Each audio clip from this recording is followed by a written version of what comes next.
Речь сегодня пойдет о камине, но не простом, а подвесном. По сути, его устройство ничем не отличается от устройства классических каминов. Топочная камера, дымоход, зольник. Вот только смысловая нагрузка немного другая.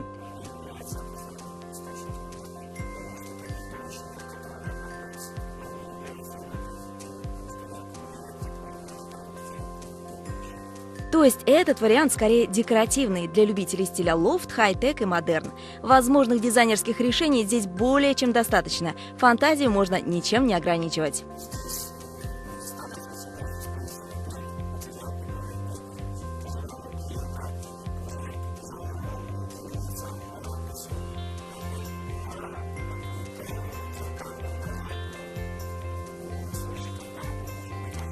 Важные элементы подвесного камина – стеклянные экраны. Они выполняют защитную функцию, оберегают предметы интерьера от попадания на них искр.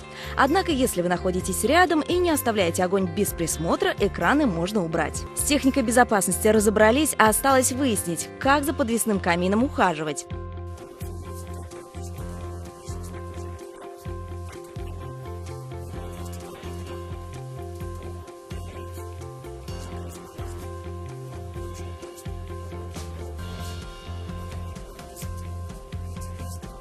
Вот и все правила эксплуатации новомодных подвесных каминов.